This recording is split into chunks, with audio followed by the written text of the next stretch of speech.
So, for the past week, I've been trying this thing of waking up at 5 a.m., which I know is a classic self improvement move, right? But hear me out. It wasn't about joining some 5 a.m. club or chasing some dopamine rush from productivity hacks. It was more like I just wanted to see what would happen if I created a bit more space in my life, a bit more silence, less noise, less scroll, less rush. But man, those first few days, brutal.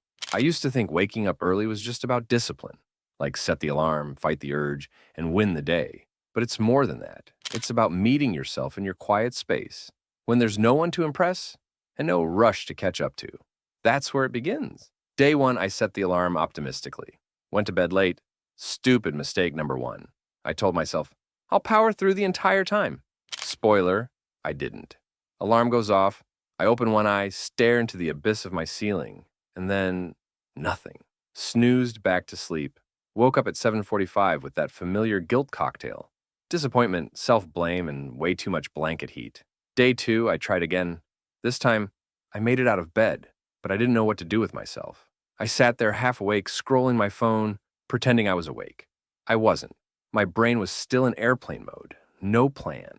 Just vibes. Eventually, I crawled back under the blanket and called it a soft start. By day three, I was questioning the whole thing. Why am I doing this? I'm not a monk. I'm not Jocko Willink. I'm just a guy who wants to feel less scattered. But something kept pulling me back. I wasn't even mad at myself, just curious. I think curiosity is underrated, by the way. It keeps you in the game when motivation checks out. Day four, I prepped a little better, put my phone across the room, laid out a hoodie, filled the kettle the night before. And still, I woke up, sat in the chair, and promptly fell asleep like an old man after Sunday lunch.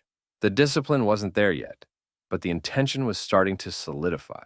Then, day five happened. I don't know what it was. I went to bed earlier, sure, but something clicked. I woke up to the alarm. No snooze. No internal argument. I just got up, walked into the kitchen, and stood there like, okay, you're up. Now what? And for once, I didn't fight it. I made coffee, no phone, just sat, thought, breathed, looked out the window. You know those quiet, blue-tinted mornings before the sun fully rises? It felt ancient, like I was borrowing time from a version of the world that most people sleep through. Then I started working and writing the emails I'd been putting off, some ideas for a video, a couple of voice notes to friends I'd been meaning to reply to. It wasn't even about productivity. It was the clarity. The mental fog was gone. It was like I had finally tuned into my own frequency. And the wild part?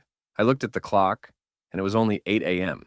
I had done more by then than I usually do by noon. Not because I was grinding, but because I wasn't distracted.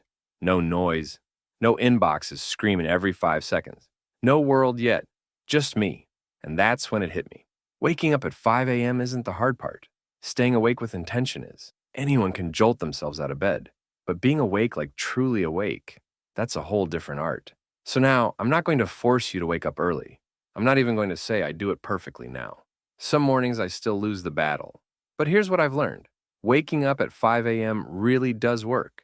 It's about the insane amount of clarity, stillness, and starting your day on your terms instead of being pulled into everyone else's chaos. It's about showing up, not for the grind, but for yourself. And maybe that's where real change begins.